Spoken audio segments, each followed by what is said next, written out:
टंकी प्रशासकीय कार्यकाल में बनकर तैयार थी और अभी हमने इसको जोड़ने का काम किया है। इसको आप देखेंगे, ये इसके दोनों इनलेट और आउटलेट आपको देखने को मिलेंगे।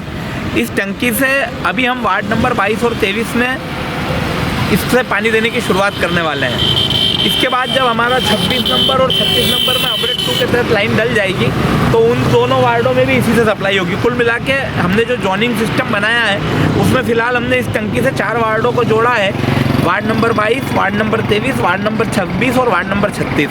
फिलहाल हम चूँकि 22 और 23 में हमारे पास लाइन है इसलिए हम वहाँ इसके पानी की शुरुआत करने वाले हैं। इससे बड़ा लाभ ये होगा कि प्रकाश नगर को तो प्रेशर का लाभ इससे मिलेगा ही, इसके साथ ही अभी प्रकाश नगर में जो सुबह के पानी की सप्लाई है वो बंगला कॉलोनी टंकी से है। तो जब बंगला कॉलोनी टंकी की सप्लाई वहाँ प्रकाश नगर में ख़त्म होगी तो बंगला कॉलोनी के जो एरिए हैं 24 नंबर वार्ड के हमारे जो एरिए हैं वहाँ की सप्लाई चेन हमारी ठीक होगी, वहाँ का प्रेशर हमारा मेंटेन होगा। इससे दोहरा लाभ हमको इस टंकी से होने वाला है। साथ ही आप देख रहे हैं ये सारा पाइप यहाँ पे रखा हुआ है।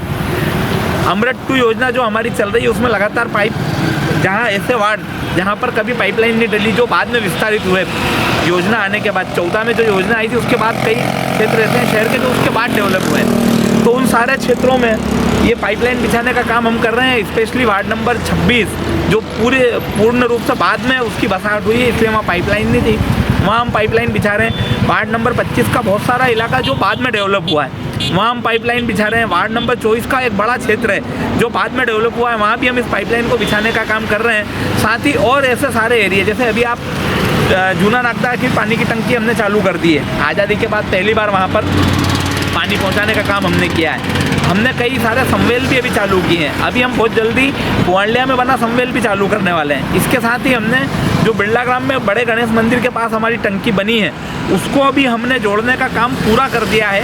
अब महज विद्युत वितरण कंपनी का वहाँ काम बचा है, विद्युत वितरण कंपनी को हमने पत्र दे दिया है, वो हमको उस एवज में डिमांड ड्राफ्ट देंगे, डीपी लगेगी और लोड बढ़ेगा। लोड बढ़ाने का काम विद्युत वितरण कंपनी करेगी और उसके बाद हम उस टंकी को चालू करने की स्थिति में रहेंगे। उस टंकी को चालू करने का लाभ ये रहेगा कि वार्ड नंबर 27, 28, 29 सहित जो हमारा बिरला ग्राम का झुग्गी झोपड़ियों का जो एरिया है वहाँ पर जो प्रेशर का इशू रहता था वो प्रेशर की समस्या ख़त्म हो जाएगी। और दूसरी समस्या उस वार्ड में हमेशा उन वार्डों में ये रहती थी क्योंकि हम सीधे फिल्टर प्लांट की लाइन से सप्लाई करते थे तो कई बार लाइट चली जाती थी, तो कभी वहाँ हम 8 बजे पानी देते थे, कभी 10 बजे पानी देते थे, तो ये भी जो टाइमिंग की एक समस्या वहाँ हमेशा बनी रहती थी, उस समस्या का समाधान भी उस टंकी से होने वाला है। और इसके साथ ही 6 MLD का एक नया फिल्टर प्लांट हम तैयार कर रहे हैं। मुझे लगता है अप्रैल मई तक वो भी हमारा मूर्त रूप ले लेगा, वर्किंग में आ जाएगा, काम चालू हो जाएगा। उसके बाद आप ये मानिए कि हमारी जो क्षमता है वो 22 MLD पानी की हो जाएगी। और इसका बड़ा लाभ ये होगा कि पहले तो हम अभी हमारी सप्लाई चेन को ठीक करेंगे, उसके बाद हम शहर के 2-2 वार्डों को शामिल करके और उनको 24 घंटे पानी देने की व्यवस्था में भी हम काम करने वाले हैं। 2-2 वार्डों को उसमें हम लेंगे, शुरू में 2 वार्ड लेंगे पायलट प्रोजेक्ट के तहत, उसमें हमको क्या क्या दिक्कत परेशानी आती है उसके गुणदोष के आधार पर जब वो व्यवस्था हमारी ठीक हो जाएगी फिर शहर के अगले 2 वार्ड लेंगे, फिर शहर के अगले 2 वार्ड लेंगे। ऐसे करके पूरे शहर में हमारी प्लानिंग है कि हम 24 घंटे पानी उपलब्ध कराएँ।